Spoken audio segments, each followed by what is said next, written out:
Hi guys, it's me, ChazzaHD, and welcome to this race preview for the Miami Grand Prix, which of course gets underway in 3 hours from now. And we are looking to have, I think, a very interesting Grand Prix, given the grid we do have. Certain drivers are out of position compared to where we thought they would be, certainly at the very front of the grid. And yeah, I think we're going to get some great fights during the race for victory, and really for the top 4 positions. I think it's going to be ebbing and flowing all race long. And then for the midfield, so many teams in that fight. Pretty much every team except maybe Williams fighting for the top honours at the head of that pack. But yeah, I think we're going to have a competitive Grand Prix, no doubt about it. Will we get a race that is full of overtaking? Maybe not. I think we'll get some overtaking, but it might be a bit more difficult than people realise. But I think we'll definitely get a competitive Grand Prix with cars in certain parts of the field close to one another. So yeah, I think we are in for a decent race, and hopefully it turns out to be even better than I expect. Hopefully you guys, by the way, are doing well. Hopefully you're as excited as me for race day here in Miami, and hopefully no matter what time it is in your part of the world, no matter what country you're from, hopefully you're having the best day possible, given whatever circumstances you are going through. So let's first get into the results of qualifying. I mean, you can kind of see on the left-hand side of the screen, but I'll show this anyway. So Charles Leclerc starts on pole position for today's Grand Prix. Carlos Sainz starts in second.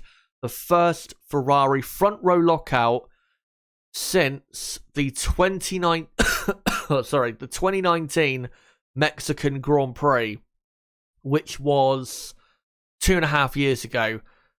Doesn't sound that long, but it feels a very long time. And definitely in Formula 1, 2.5 years is quite a while. Max Verstappen third, Sergio Perez fourth. Definitely not expected that result for Red Bull, and definitely should have been better had Max not made the mistake he made at the end. Valtteri Bottas in P5. That's his best qualifying position since the end of 2021, when of course he was driving for the Mercedes team. Lewis Hamilton in P6, Gasly P7. I think that's Gasly's best qualifying result of the season so far. And then Norris 8th, Tsunoda 9th, and then Stroll in 10th. That is also Stroll's best qualifying result of the season so far. And then you've got Alonso 11th, Russell 12th, Vettel 13th, Ricciardo 14th, and then Schumacher 15th, Magnussen 16th, Zhou Guanyu 17th, Alban 18th, Latifi 19th, Ocon 20th. Esteban Ocon did not do a lap in qualifying because his chassis had a crack in it after he crashed in practice 3 at turn 14. And we will get on to turn 14 later, because there has been a bit of controversy surrounding that corner. Now, let's get into the... before we get into the teams, let's get into the data. And we'll start off with the sector times from the Miami International Autodrome from qualifying yesterday. And here are the best sectors for Sector 1, Sector 2, and Sector 3. Now, if we start at the very front, I mean, Ferrari are pretty much, except for the final sector, they're topping all of the sectors. But there has to be kind of an asterisk next to that, because, of course, Max Verstappen did not do a final flying lap. And if he did, Max obviously would have been quicker in all of these sectors. Would he have been the quickest in Sector 1? Probably not. I mean, Carlos Sainz's Sector 1 was ridiculous. You can see right there. He was almost 0.2 of a second quicker than his teammate and everyone else. Than the nearest person, rather, in Sector 1. Just an amazing run through Sector 1. I'd love to see an on-board of Carlos through that first sector. And then, yes, Sector 2, Leclerc 10th ahead of Max. And then in Sector 3, where Red Bull should be the strongest, Perez, very good through there, and Red Bull as well. But if I just go back quickly to the qualifying, or not that, if I go back to this, the qualifying result graphic, I'm pretty sure, let me just show this on screen. So Max Verstappen, you can see his lap times here. The point I'm trying to make is that Max could have gone a lot quicker than he did.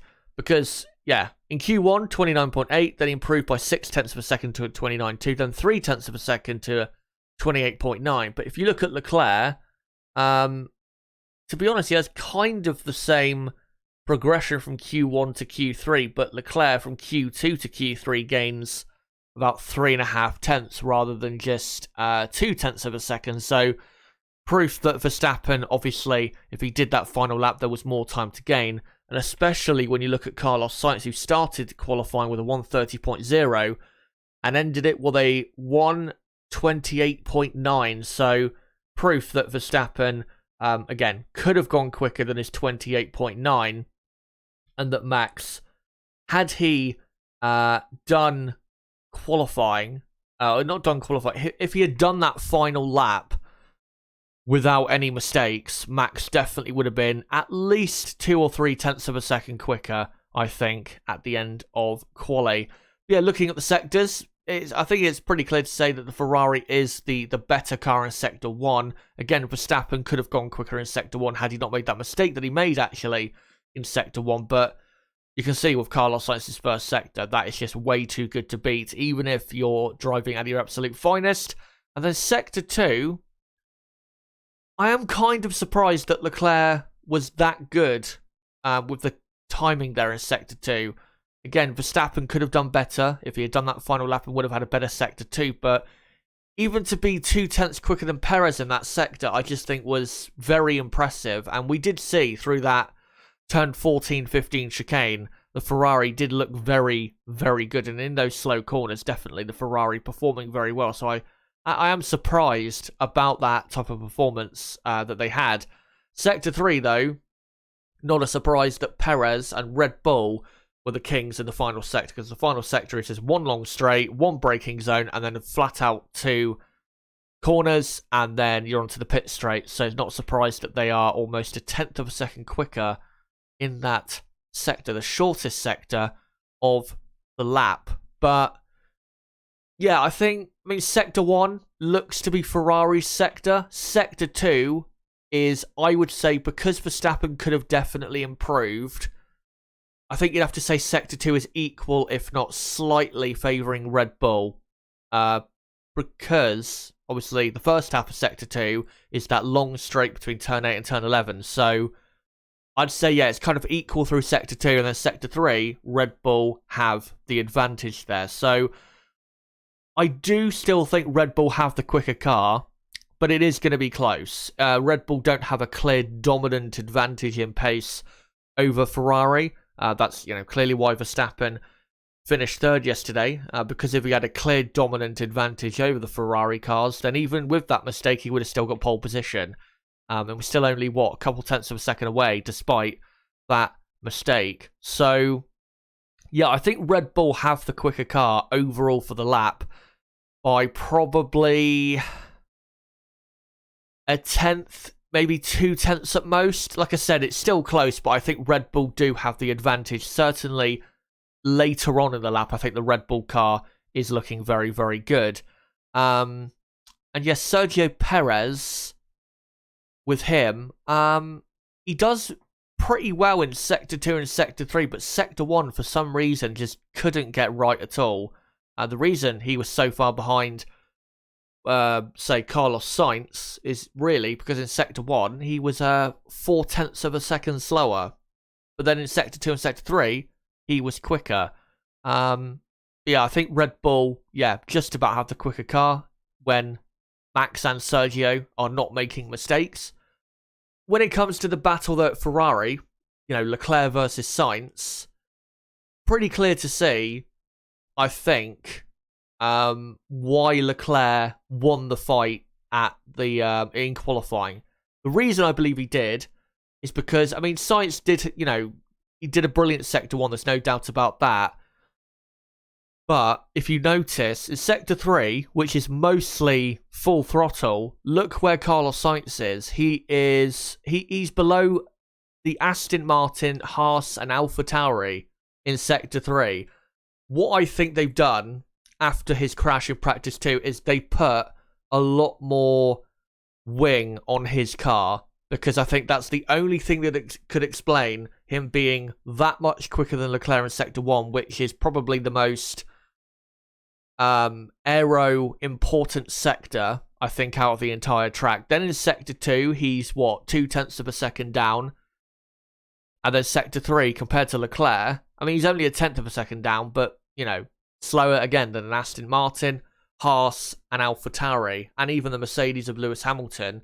The Mercedes car, of course, famously this season has been pretty slow down the straights. So I think that's why Carlos did so well, is because they put a lot more wing on his car, and that's why in Sector 1 he was incredible. I even said it during my qualifying watch along that Carlos did an amazing Sector 1, and he really did. I think it was almost exactly a quarter of a second quicker than Max through that first sector. So yeah, I think Carlos should, coming into this race, that should put him in a decent position when it comes to looking after tyres, but in terms of keeping himself ahead of Max Verstappen, it's going to be very, very difficult. He's going to have to pull over a second, straight away on that first lap to make sure he defends himself against the straight line speed of the Red Bull, because if Max is within a second of Carlos, I think he'll definitely get that overtake done pretty easily, given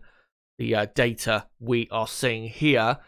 But yeah, overall for the lap, I still think the Red Bull car is just about the quicker car.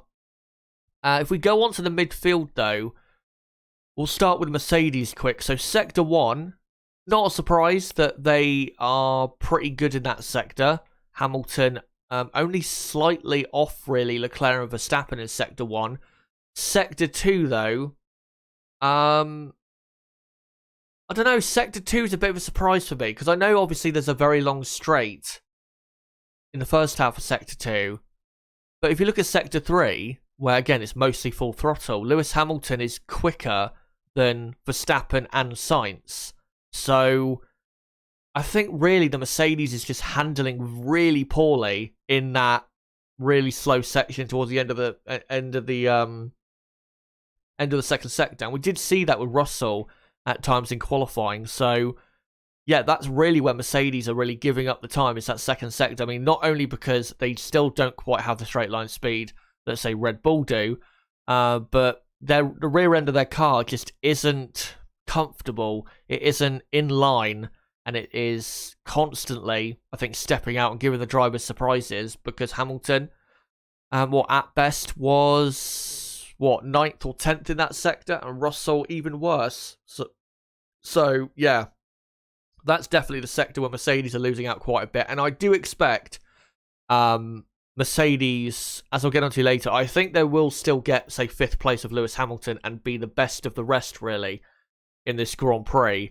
But they have absolutely no chance, of course, of sticking with the 2 Red Bulls and 2 Ferrari cars. And then after that, in Sector 1, the McLaren, Alpine, and Alfa Romeo. Probably the McLaren, you'd probably say, is looking very good in that Sector 1. But Sector 2, you can see the McLaren.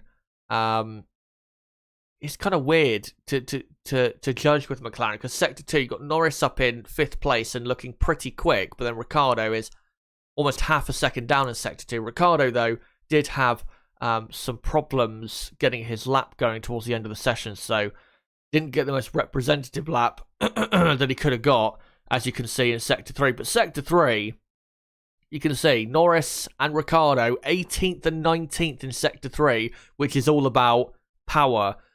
So if you look overall for the lap for McLaren, in the corners, they're not as good as Mercedes. Or actually, no, they actually are.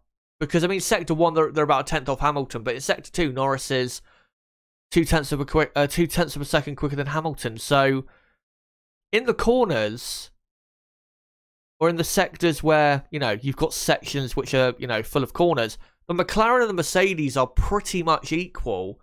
But then in Sector 3, where, again, it's mostly power dominant, McLaren have no pace at all. And I think the reason that is because Mercedes are running lower downforce this weekend. The new front wing and rear wing they have are to cut the drag which is why I think Mercedes are gaining that much over McLaren in those sectors. But like I said, in Sector 1 and Sector 2, they're basically on the pace of Mercedes. So McLaren are still looking good. It just, yeah, in Sector 3, there's no pace whatsoever. So we'll have to watch out for that if there's a car behind them with DRS into turn 17, because they could be dropping a lot of positions if they can't break that DRS window from behind.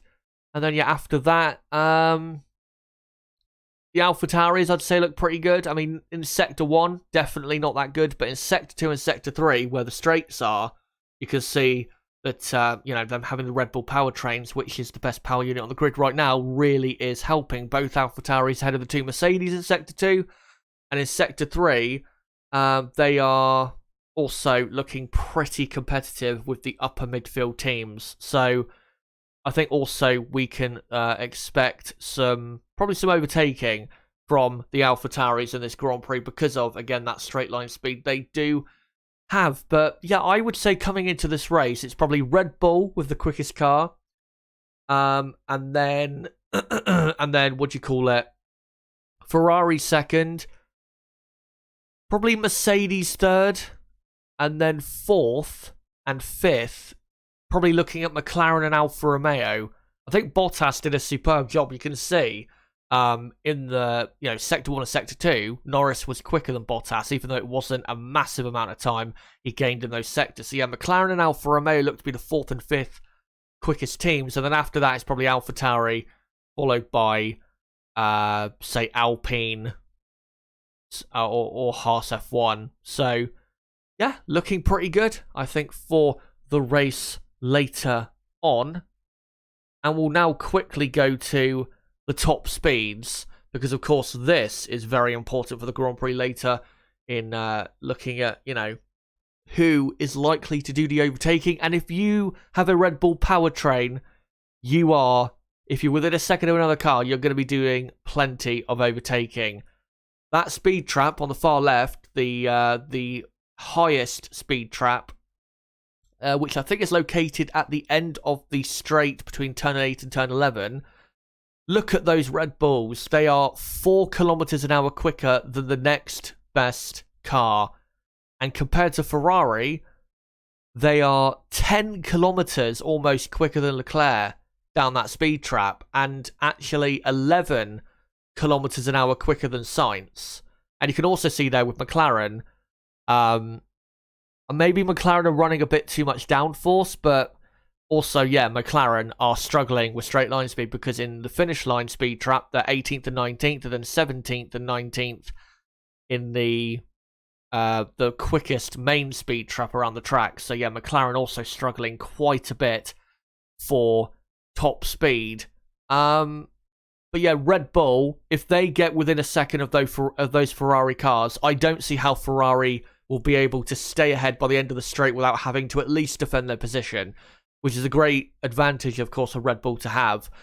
And of course, through the corners, it's still a pretty good car. Is it as good as the Ferrari car? I don't think it is. I think the Ferrari has the edge through those types of, or through the corners. But in higher speed sections, definitely the Red Bull is the kings of the grid. You can also see further evidence that the Red Bull powertrain cars are very strong, with Gasly and Tsunoda in 4th and 6th, in 4th and 5th. And again, they are, they're pretty close to the others below them, but they are still quicker by a kilometre or two compared to the other teams. Also, Alex Alban, obviously the Williams doesn't have that much downforce, so I think that's probably contributing to his good speed trap, but I think obviously they're trying to gain a bit of speed down the straights and probably help him for the race if he needs to do some overtaking, especially at the start, to try and get that Williams a bit higher up the grid.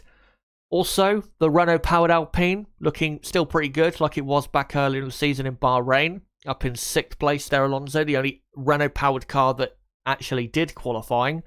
And then, yeah, with Mercedes, I think we can clearly say that at least with Lewis Hamilton, they are running lower downforce, because Hamilton up in 7th place and pretty competitive with the AlphaTauris and the Renault-powered Alpine, but then Russell a couple kilometers an hour slower and down in 15th.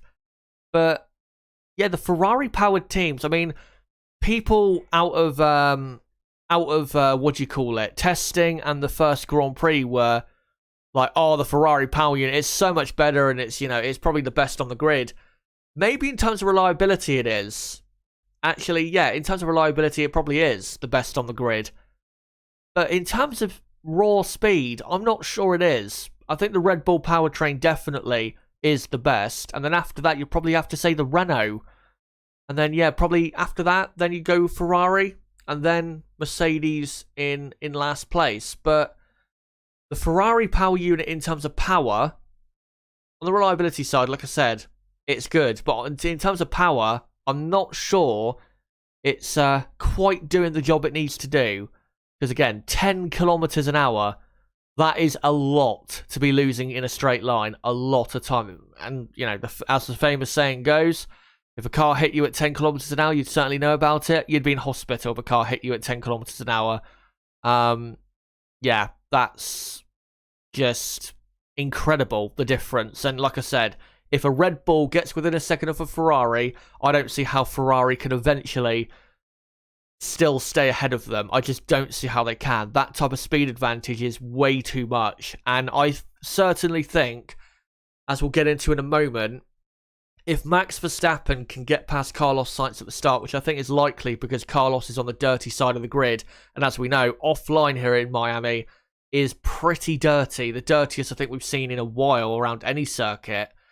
So if he does get ahead of Sainz at the start like I expect him to, if he can be within a second of Leclerc after that first sector, Verstappen might get into the lead by the end of lap 1. It's that possible, given that speed advantage that he does have over Charles Leclerc. So we'll have to look out on the first lap to see what Max is doing, because he could, despite the qualifying result he could fly straight into P1 in a single lap.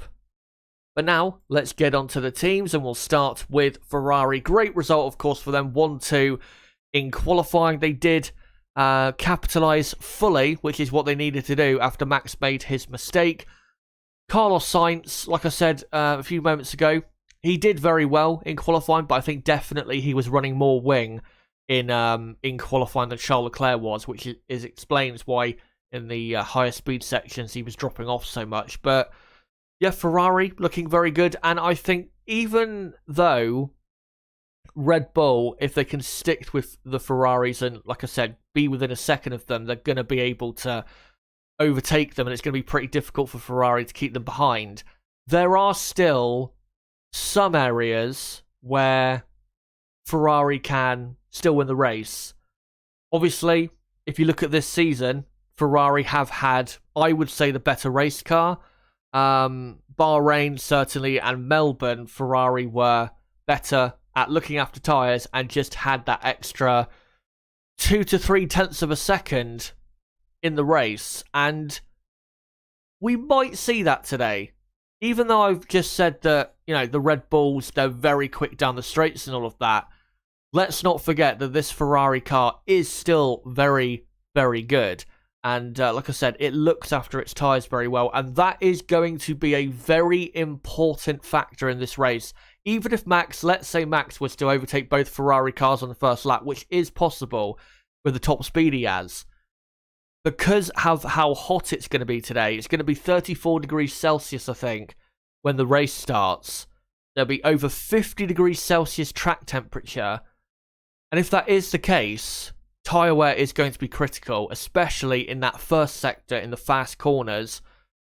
Looking after those tyres is going to be very important to your end race result. And I think Ferrari definitely have the advantage over Red Bull when it comes to that. Red Bull just don't seem to look after, especially their front tyres, as well as Ferrari do. Ferrari seem to keep their tyres in pretty good nick, front and rear. So even if Verstappen was to do an amazing start like that, that doesn't mean that he's going to, just waltz off into the distance and dominantly win. Because like I said, Ferrari have the advantage when it comes to tyre wear. And I think we'll see possibly that in this Grand Prix today if it is very, very hot.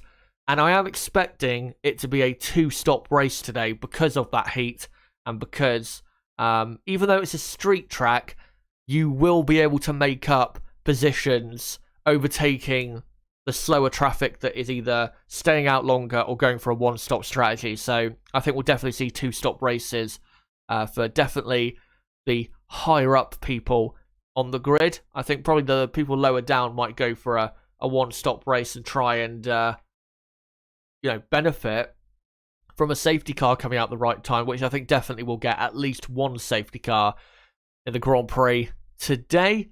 But yeah, Ferrari, they've got that, tyre wear advantage over Red Bull, but I think really that first lap is going to really be important to their result, because like I said, if Verstappen can get Sainz by the first corner, then it's going to be pretty difficult for Leclerc to hold his position, and he's going to be defending his position quite a bit, I think, on that first lap if Verstappen gets past Sainz straight away. But if they do maintain a 1-2, I mean, I still think Verstappen will probably pass Sainz at some point, because I think Max is, better driver, quicker driver, and I think if he had done his lap in qualifying at the very end, I think he would have been ahead of Sainz. Maybe Leclerc would have still got pole, who knows, but I think Verstappen definitely gets ahead of Sainz.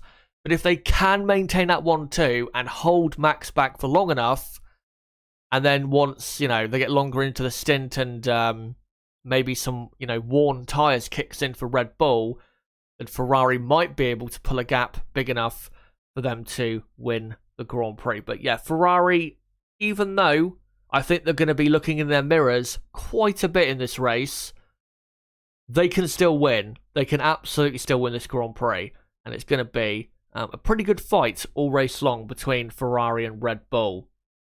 Now, talking of Red Bull, let's go on to them now. And yeah, simply Max Verstappen, he had the chance of pole position and he bottled it by making a mistake at turn 5 and 6, where he went wide and then slowed down dramatically and then knew his lap was gone. And obviously, after that happened, the two Ferraris went even quicker than they went previously and got the front row. We'll get onto in a moment Max Verstappen's comments after qualifying, which I have quite a bit to rant about when it comes to that. But yeah, I think despite what happened, like I said, I think Verstappen absolutely has the car and the pace in himself to win this Grand Prix today.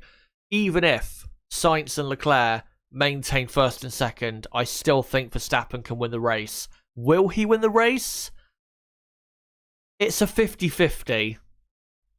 It depends on the start, I think, quite a bit, but also does depend on, let's say Max does pass Charles Leclerc. It depends on when he does it.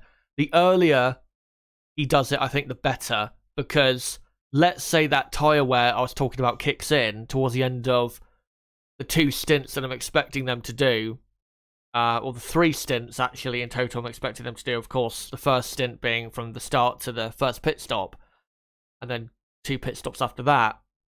I think towards the end of the stint you will see Ferrari quicker than Red Bull, and if Max is ahead, at least he'll be able to defend with that straight line speed he has. But if he's behind, then in that first sector and maybe towards the end of that middle sector, he'll just fall too far behind to be able to get DRS and probably get a move done. So, like I said, Max, the earlier, if he's going to overtake Sainz and Leclerc, the earlier he does it, the better, because I feel as though Ferrari will really, their pace will just get better as those stints go on. It will also be interesting to see what Sergio Perez does. If he can try and hang on to the back of, say, Sainz and Verstappen for the first few laps, like I said previously with the straight line speed that the Red Bull has, then he should be able also to give at least Carlos Sainz some trouble. And both Red Bulls can definitely still get, say, a first and third, or maybe, if the Red Bull is really quick today, a first and second. Anything could happen, I think, really between those top 4 cars. But Red Bull, despite the poor result, considering how they were looking going into qualifying, I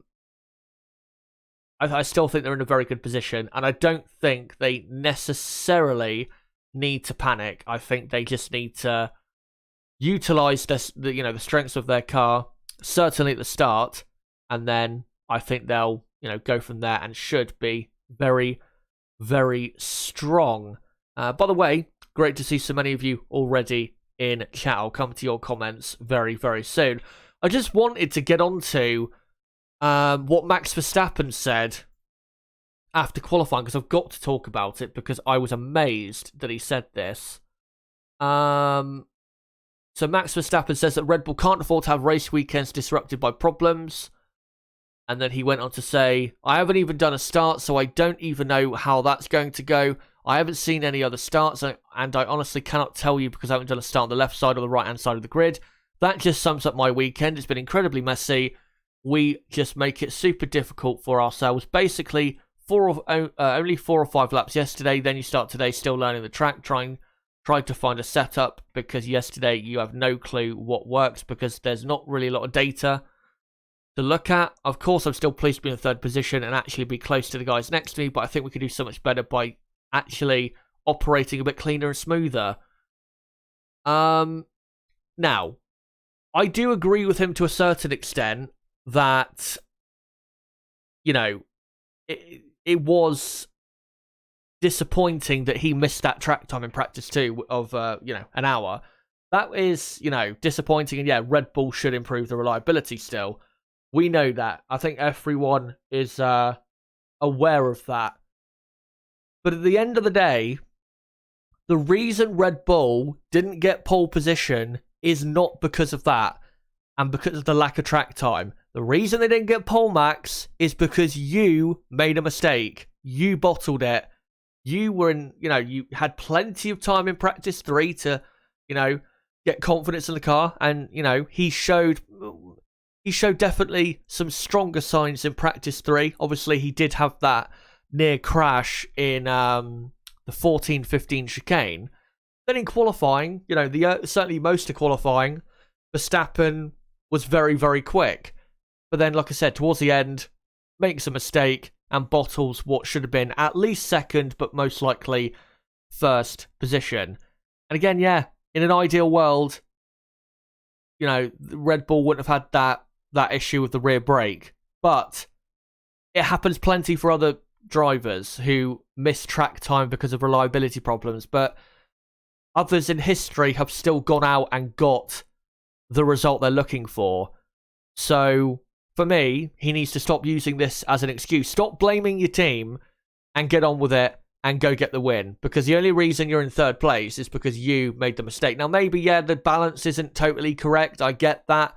And obviously with the missed track time, that is not going to help, because obviously you need as much practice time as you can to build a good setup where you can push as hard as possible and not be caught out by anything. I get that. But at the end of the day, he made the mistake. It's not like he was all over the place the whole session. He was looking in great form the whole session. So was Charles Leclerc, but Verstappen was as well. And that surprise, it came out of nowhere. Nobody saw it coming because, again, we didn't see Verstappen making mistakes earlier in qualifying. So at the end of the day, it's his fault, and he needs to accept that instead of putting the blame on other people, because Red Bull, I mean, yeah, they're not perfect, but the car was quick enough and good enough to go and get pole position, but he failed to do so. So, yeah, I really didn't like hearing him, with that, all those excuses. I really didn't like it, because I just don't like people who make silly excuses for why they failed, such as that. I mean, it's clear as day that it was, his mistake. I just don't understand why he can't just own up to it. But I think we will, we'll now move on to the next team, which is, of course, the Silver Arrows Mercedes. Now, Mercedes, after practice 2, I think I even said, yeah, they made a step forward. I can now totally retract that. Mercedes have not made a step forward at all. In qualifying, they were... Let me just actually get it back on the screen. I'm pretty sure they were 1.2 seconds off. Hamilton's Q3 time... 29.6. Maybe not 1.2 seconds off. I think he was after the first run, but after the second run, obviously improved. So he was only 9/10 of a second off, or 8/10 off. I mean, that's an improvement, but it's not quite good enough, is it? We were expecting it to be probably, at probably fifth on the grid. With, say, their main Mercedes car, whoever that was. And obviously Russell finished down in P12, which is not what we saw coming after practice, where he looked so good and so confident in the car. But then he said after qualifying that the car was a completely different beast to what he had earlier in the weekend. So nothing you can really do about that. I mean, he also has, every driver, when it comes to mistakes, you have to take some responsibility as a driver. But if you compare this to, say, what happened to Max, with Max, I think it was clear driver error, because the Red Bull, we know, is a much better handling car. With the Mercedes, we know that it is on the edge quite a bit. And certainly on the rear end, it does tend to lose grip quite a bit. We saw that especially at Imola, in Bahrain as well, where the Mercedes rear end was, all over the place. So I think it's a bit more down to the car. Russell's mistake, or one of the mistakes he made in qualifying, that led to him aborting a lap. But yeah, surprising that he ended up being down in P12, but the Mercedes car just still isn't right. But yeah, Hamilton, 6th place. Could he have done any better than that? Probably, to get into 5th. But to be honest, even if he gets into 5th, I don't think we're going to be really massively praising him. Not because he's doing poorly or anything, but because, he shouldn't be in 5th place. He should be fighting for 1st, of course, especially for that team. In this race, though, I think Hamilton will finish 5th, because I think Mercedes do have a better car than Alfa Romeo do. And I think Hamilton, of course, is the better driver. So I think Lewis will pass Valtteri in this Grand Prix and get that 5th place. For Russell, as long as his car is handling in a way that he expects and it's not stepping out on the rear end and is all over the place, then Russell should come through and finish, honestly, in, I think, 7th place, or maybe 6th place. It depends on his start, of course. If he has a similar start to what I had at Imola, then he'll probably finish in 6th place behind his teammate in 5th. But the only drivers who I think could be a bit tricky are Gasly, Norris, and Bottas. Norris, like we showed earlier, McLaren has no straight line speed this weekend, which I think is a combination of the Mercedes power unit being really poor, but also I think McLaren might be running a tad bit more downforce than usual. Then you've got, Gasly in the AlphaTauri, obviously very quick in a straight line, going to be difficult to overtake it. Certainly, if Gasly has DRS on someone else, we saw that with Hamilton at Imola. And then, the Alfa Romeo that Valtteri Bottas is driving is very quick. So it's not going to be easy for Russell, but he should come through to at least 7th place. But really, I think he's going to be coming into this race expecting to finish in the top 6. And 5th and 6th would have to be the aim for Mercedes for this Grand Prix. And for anything better than that, they're just going to have to hope for chaos ahead.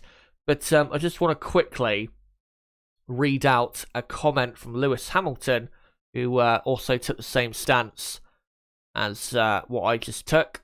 And he said after qualifying that it's a bit confusing with yesterday's pace. We don't know why we were looking faster than we really were. Today was a bit of a surprise to see us in P3. We were quite far back, so it was a bit nerve-wracking going into qualifying. We've not really taken a step forward or anything. We've just got to keep on working.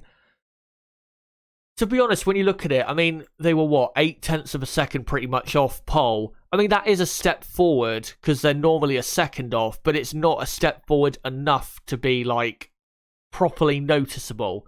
Because in today's race, I mean, let's say they are 8/10 per lap off. They're still going to be over half a minute behind the race winner by the end, which they would be anyway, obviously, if you're a second a lap off the pace. So it's just not noticeable that they've made a step forward. They have made a very small step forward, but again, not enough for what it needs to be.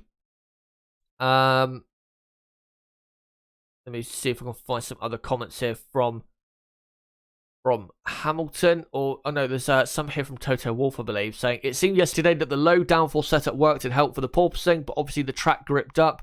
There was more wind today, and looks like it didn't cure the porpoising.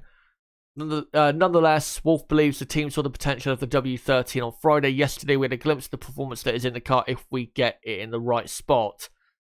I don't think that's the case. I think Ferrari and Red Bull were definitely not pushing that hard yesterday. So I think not yesterday in practice 2 on Friday. So I think that definitely helped make Mercedes look a bit stronger than they actually are. But yeah, for any Mercedes or Lewis Hamilton fans out there, yeah, a step has been made, but not big enough. If they can cut that gap down another 0.3 of a second, then I think you'll certainly see them be a step forward. Compared to where they've been at the start of this season. But I think now we'll move on quickly to the next team, which is McLaren. Yeah, 8th and 14th, not quite what we've seen in the last couple races. Of course, Norris was he 5th in qualifying in Melbourne, and then I think 5th for the grid for the Imola race after the sprint. So not quite what he's been doing in the last couple of races, but still a good result, especially considering the lack of straight line speed. Again, like I've said with McLaren that we saw in the data a few minutes ago. That's a pretty good result, but I would be surprised if Norris could really progress from 8th place. I think really his fight is going to be with those 2 AlphaTauris.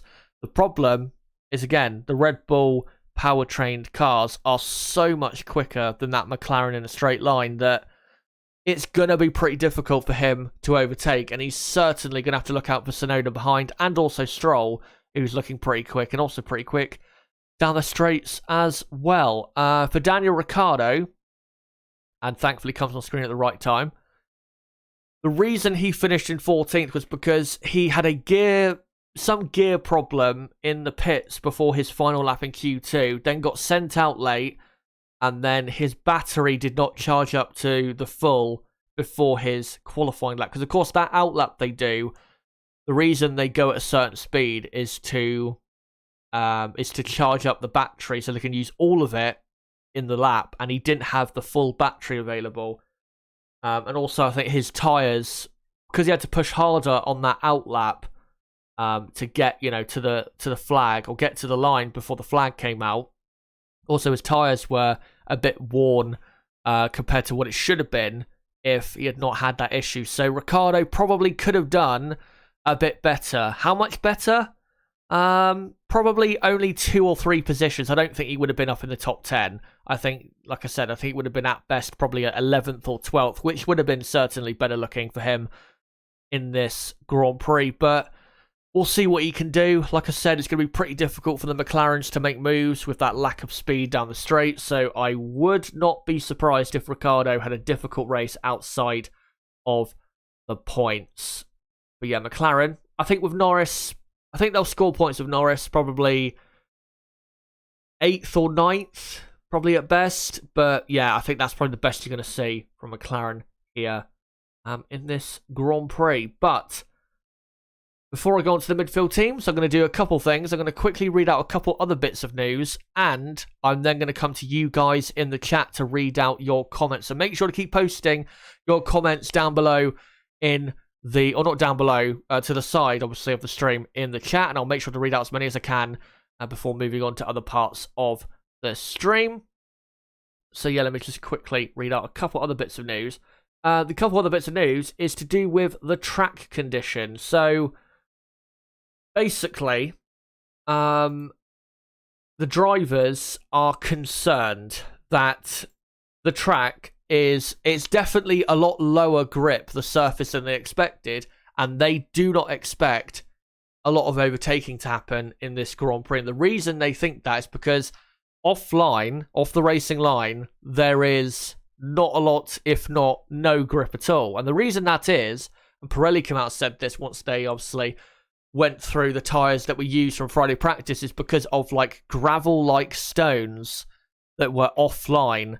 And also, I just saw on racefans.net that also a cleaning machine used to clean the track actually damaged the surface of a couple corners, which is ironic as hell, obviously.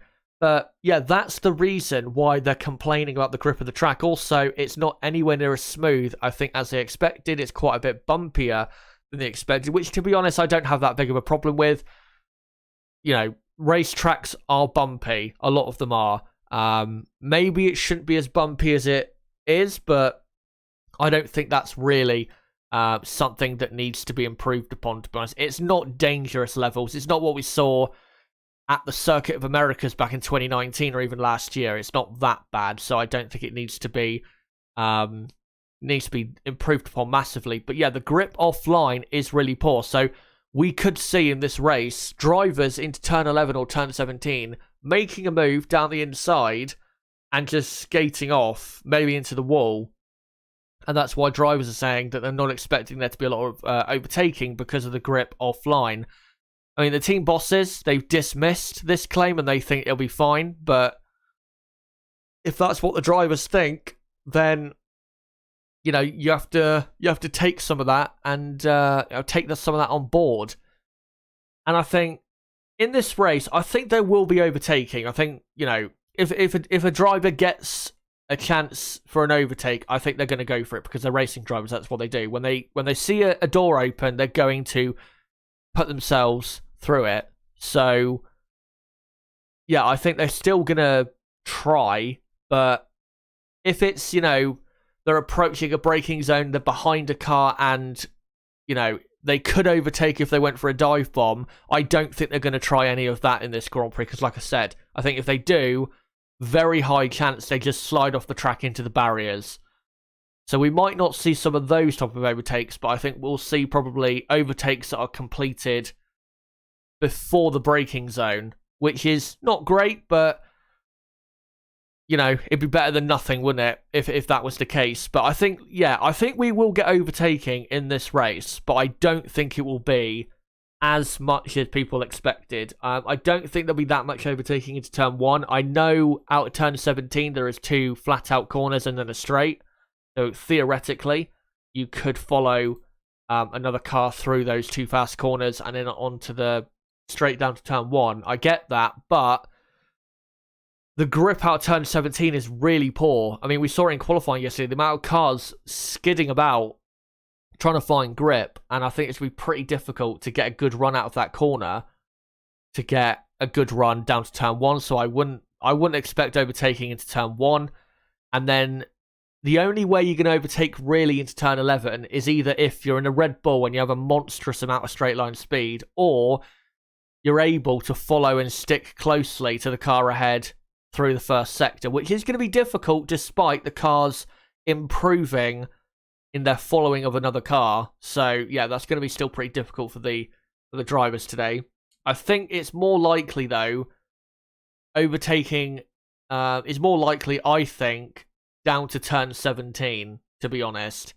The reason is because even though you've got that really slow middle sector, it shouldn't really space the cars out, that really slow middle sector. And obviously, right before that slow series of corners, you have that very long straight between turn 8 and 11 where the driver behind should have closed the gap to the driver ahead. So I think most likely you'll get overtaking down to turn 17, but I don't expect it to be an amazing race, and I think certainly you'll get a safety car or 2, which might affect the flow of the race as well. So you're probably going to get like a 5 or a 6 out of 10. Obviously, I pray that I'm wrong, but that's what I think is going to happen. But guys, before I come to you all in the chat, just want to say, if you are new to the channel, don't forget to subscribe for more content like this. Bottom right of the screen, you can do it right there. I will be live at 8 PM UK time, which is in an hour and 40 minutes from now, for the race watch along for the Miami Grand Prix of 2022. And I will be joined by my co-commentator for the first time this year, Niblo, who will help me, of course, take you guys through the action of the 58-lap Miami Grand Prix. So yeah, that's coming up later on. And then after that stream finishes, as soon as possible, after the race finishes, probably 25 to 30 minutes after the race finishes, I'll be live again with a race reaction stream for the Miami Grand Prix. So don't forget to come along to those streams later on. And again, don't forget to subscribe to the channel. Bottom right of the screen, do it right there. And as well, smash the like button and share this video and channel everywhere you can, because of course that does help the channel grow. And as well, follow me on Twitter at ChazHD5, because of course that's a great place to keep up to date with my goings on. But I'll quickly come to the chat. By the way, like I said, great to see so many of you here. And I'll read out as many comments as I can. Let me see if I can find some good ones. Gun to your head, asks Nuclear Nick. Gun to your head, Charles or Max for the championship. I'd have to say Max, because I think Red Bull have a quick enough car for it to happen. They don't have the best car completely, but I think they've got some good advantages over Ferrari. And I think Max is the better driver. And I think if you give Max an equal car with his championship rival, I think Max wins the championship. Unless, of course, it's Lewis Hamilton, then it's going to be obviously a bit trickier. Obviously, last year he won it, but there were circumstances. Adam Osborne asks, will it be a 1 or a 2 stop? I'm going to go for a 2 stop. They'll probably pit for the first time around lap 20-ish, I'd say. And then probably again between lap 35 and 40. I would be surprised if it was a 1-stop race. I think really the only way it'll be a 1-stop race for certain cars is if they start on let's say if there's no safety cars, then you'd have to start probably on the hard compound tyre to get that far into the Grand Prix. But I think really safety cars midway through the race is going to benefit anyone on a 1-stop strategy. So I think I think you will get drivers on a 1-stop race, but I just don't think you'll get that many. Probably, the Williamses, the Haases probably as well, Zhou Guan Yu, maybe Ricciardo and Vettel as well, but I think the top 12, look, most of those top 12 are going to be on a 2-stop.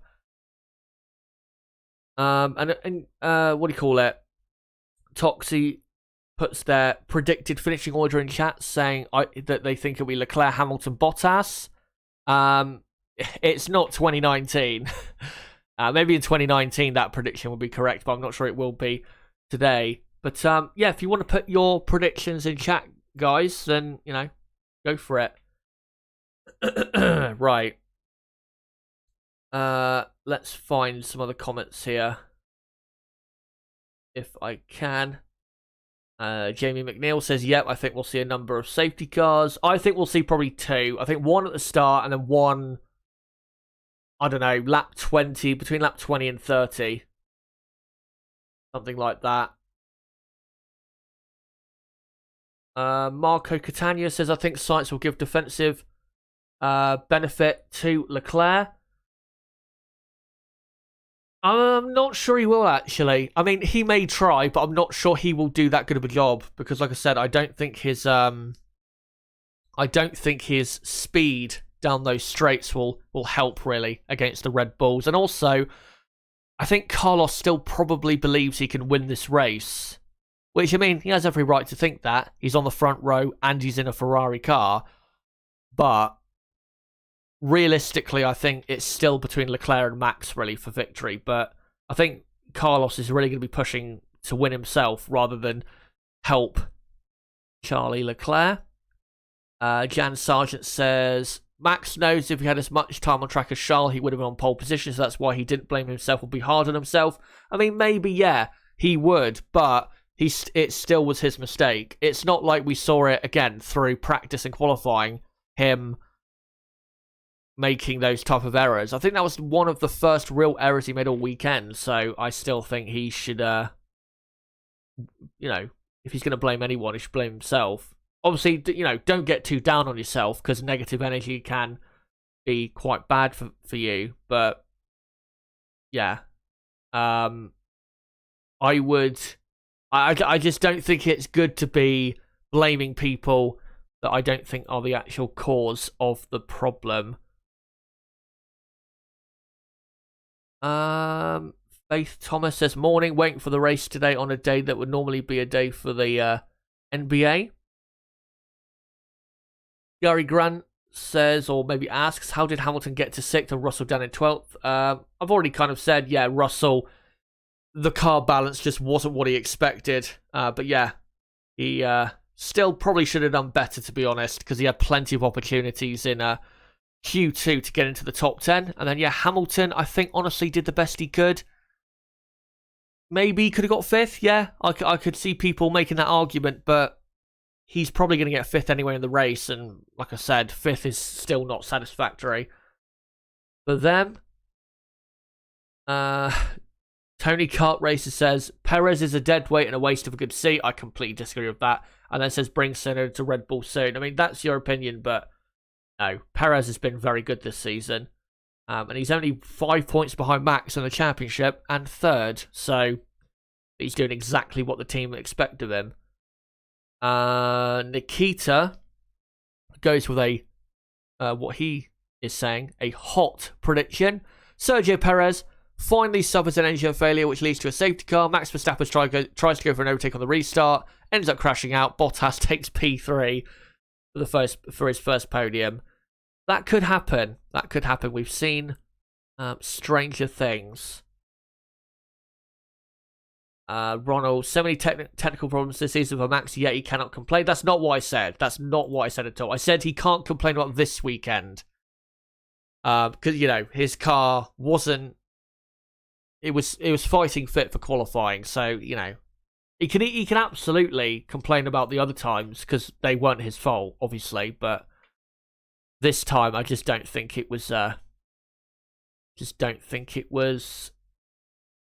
right, really.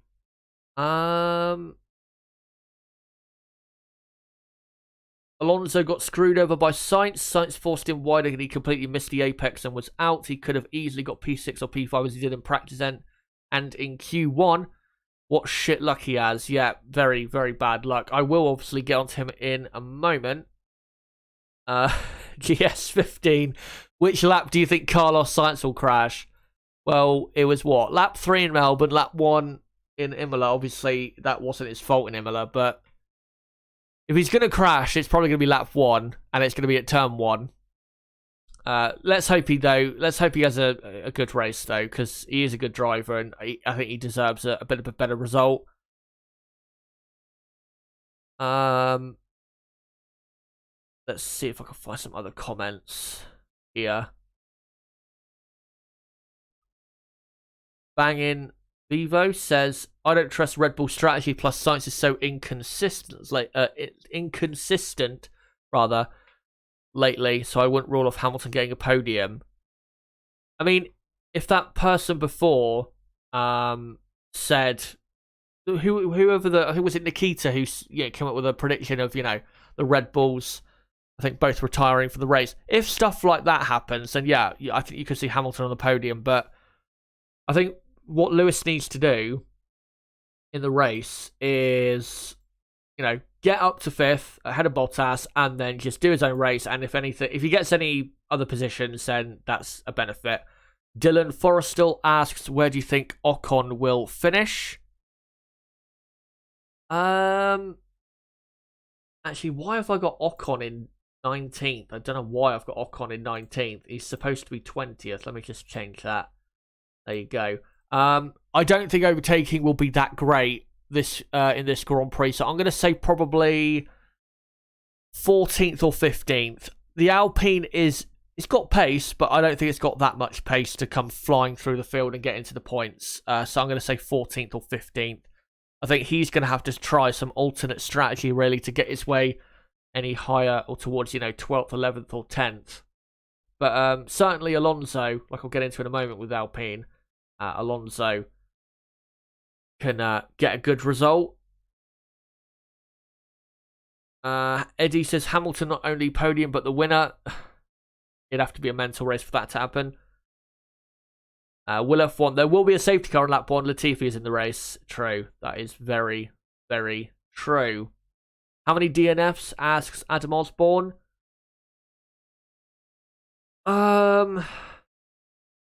how many retirements? I'm going to go with 3 or 4. I think the usual amount this year has been like 3. I actually, given that some people are giving their predictions in chat, I may as well give mine. So this is my top 5 prediction for the race. I think Max will win because I think the Red Bull's straight line speed is too strong, and I think he will get past Carlos Sainz on the first lap and will closely follow Leclerc, and then eventually at some point he'll get that overtake done. But it'll be close between him and Leclerc. It's going to be very close. It's not going to be a dominant win for either. And then, yeah, Leclerc second, Perez third, Sainz fourth, Hamilton fifth. That's what I'm going for the race. Eddie says Ferrari can take Alonso back and Red Bull Vettel back. That's never going to happen. I mean, Vettel back to Red Bull, I think that's possible, but I don't think Ferrari would do that. And let's see if I can find some other comments here. Jan Sargent thinks it'll be a Leclerc win, Sainz second, and Max having a DNF. Coronavirus 19 says rain is confirmed, and Nib says thanks COVID-19. That's funny. Rain expected, or is it actually raining? I don't see any reports about rain. I'll quickly look at the weather. But I looked yesterday and it said it would be, yeah, it's 33 degrees Celsius, full sun, so it's not going to rain. There is a slight wind, though, of about 14 mile an hour. So that'll play a factor in the race, but it's not going to rain. I don't think it's going to rain. It's not, doesn't seem to be about that type of weather. Right, I'll read out a final few comments and then I'll move on to the rest of the teams.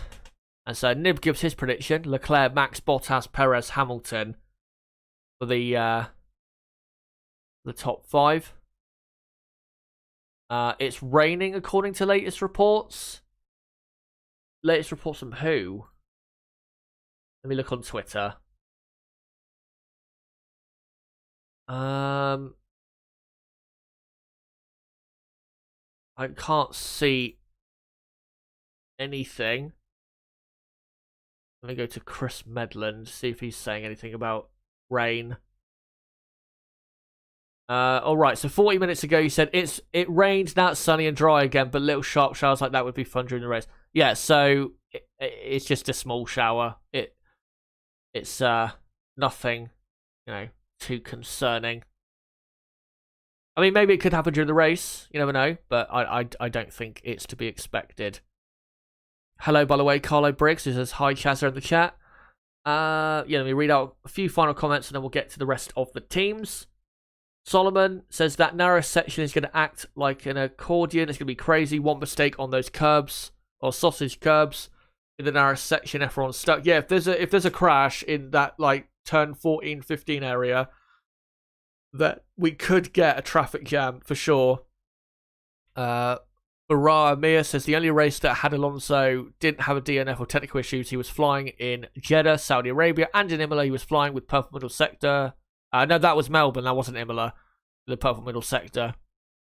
But yeah, I think Melbourne, he was probably heading for a top 5 finish for that race at the absolute worst.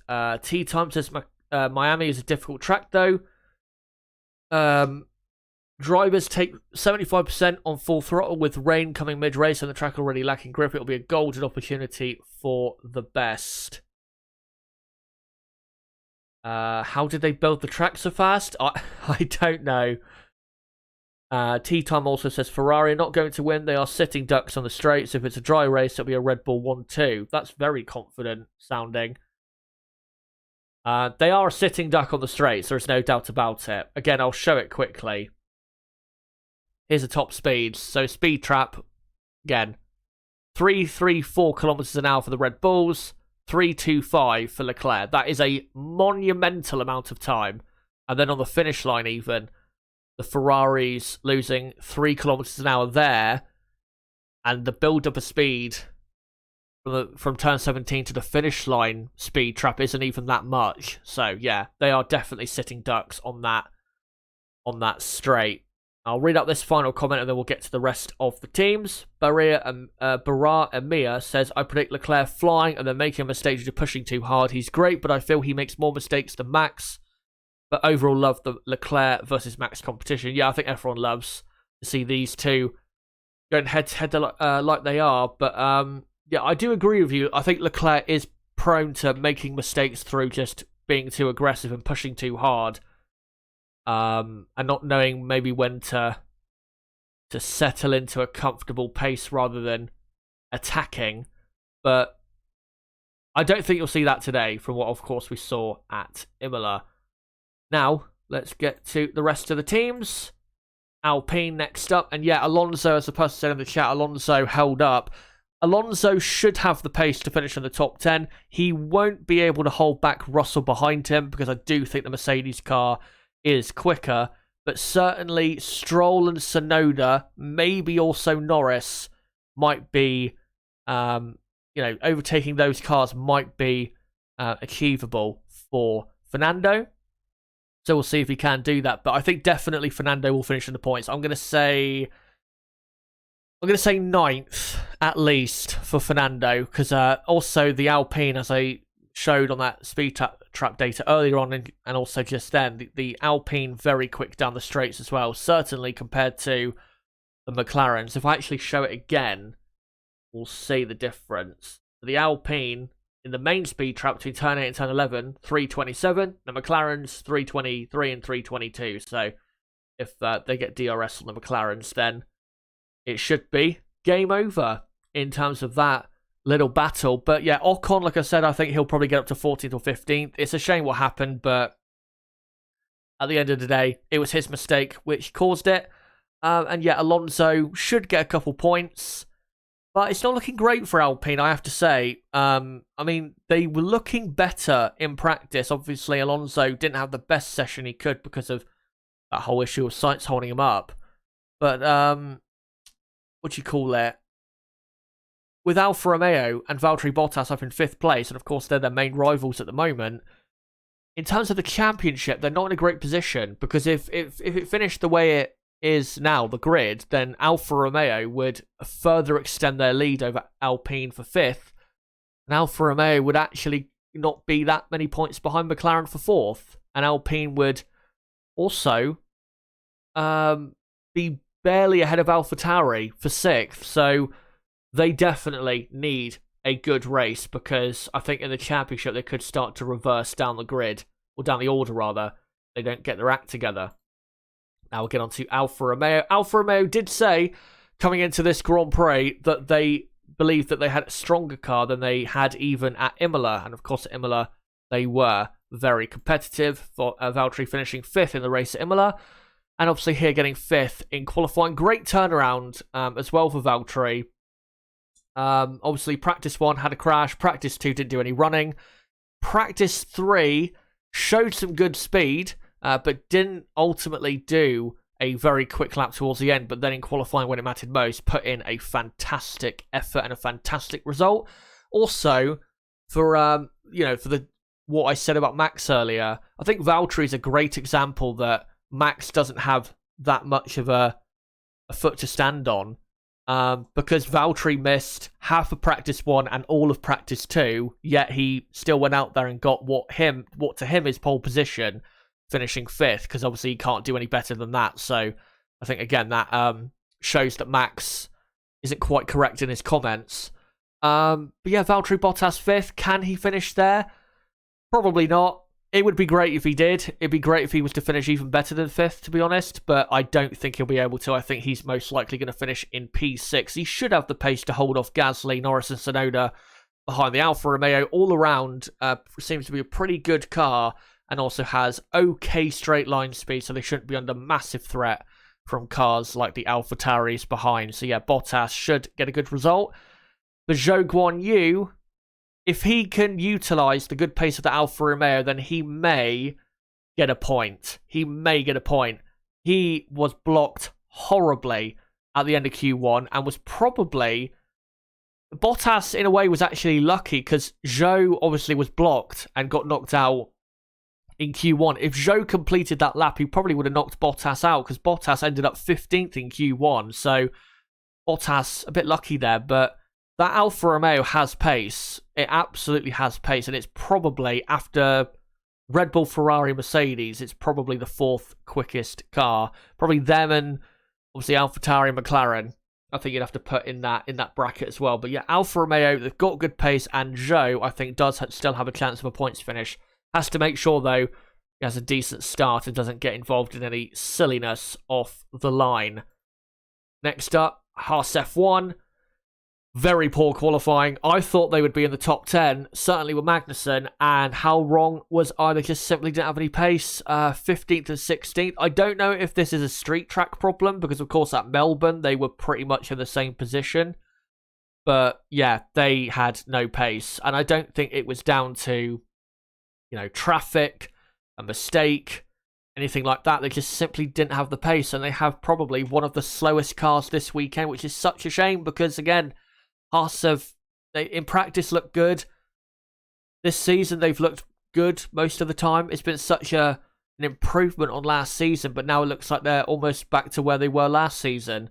They're not quite back to where they were last season, of course, but 15th and 16th is quite poor for where they've done, or for where they've been at times this season. So, yeah, I don't think they're going to finish in the points. I just don't see, I don't see them progressing up the order. Also, we saw at Imola, their race pace still isn't that great.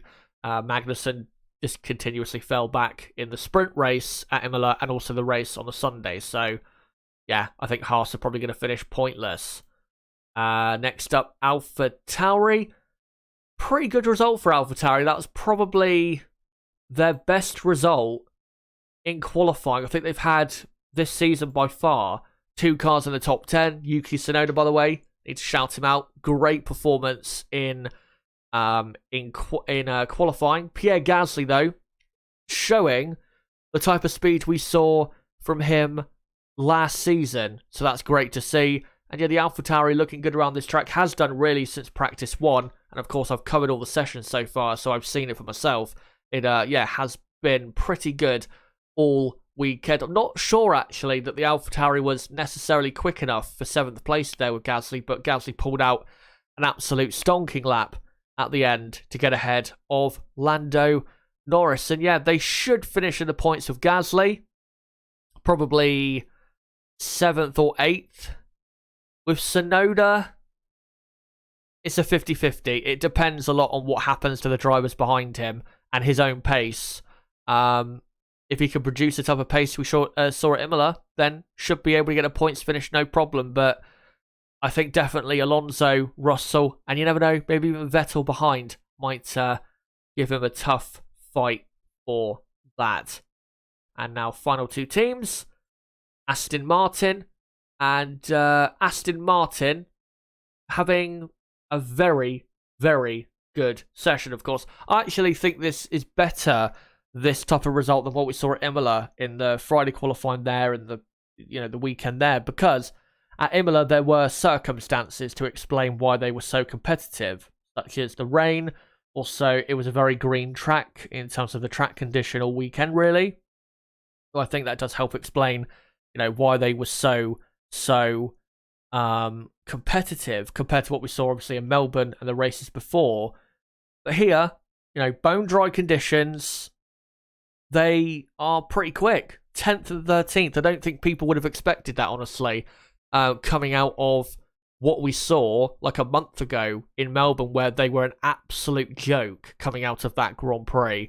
So yeah, Aston Martin, can they get a points finish today? I'm not sure they can. I don't think they have quite enough pace. I think Alonso and Russell will definitely get into the top 10 as long as those 2 cars do finish. But things are looking up. They're looking up. Aston Martin do actually have a big upgrade coming, I think, either the next Grand Prix or the Grand Prix after. So maybe this is a team to look out for in the next few weeks.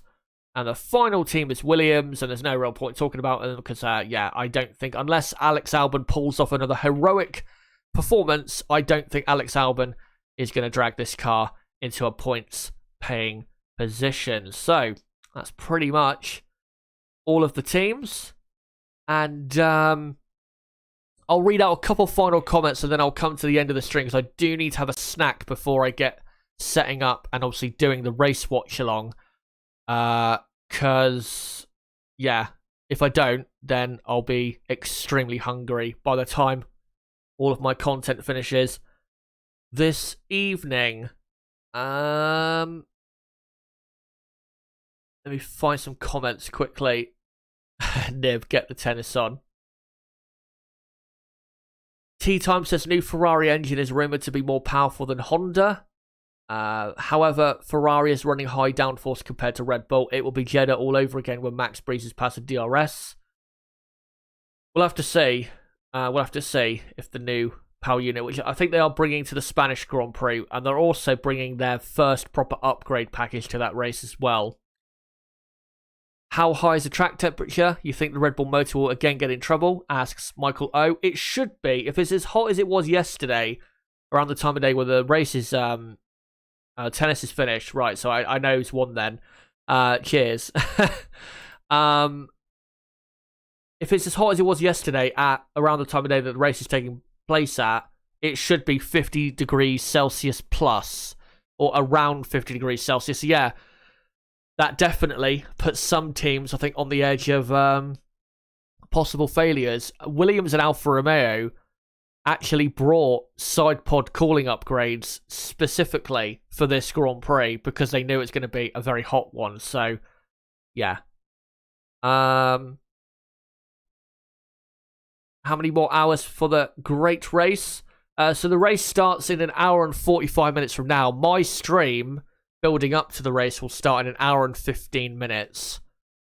But I think I'll pretty much come to the end, guys. So yeah, thank you very much, all of you, so many of you, for coming along to this race preview. And again, make sure, all of you, to join me for the race watch along in an hour and 15 minutes from now at 8 PM UK time, where we'll do the build up to the race again, and obviously I'll have Nib on, and I'll let him air his thoughts about how things are looking coming into the race, and then of course we'll get into the race and take you through that as it goes on. And right after the race finishes, I will then get my race reaction stream going as soon as possible. So don't forget to come along to those two streams later this evening. And yeah, if you are new to the channel, don't forget to subscribe. Bottom right of the screen, you can do it right there. And as well, smash the like button to help out the channel. And also, to help out the channel, don't forget to share this video and channel everywhere you can. And don't forget to follow me on Twitter at ChazHD5. And don't forget to join my Discord server, link below in the description, to keep up to date with what I am doing. But guys, until my race watch along stream in about an hour and 10 minutes from now, it has been me, ChazHD. Goodbye.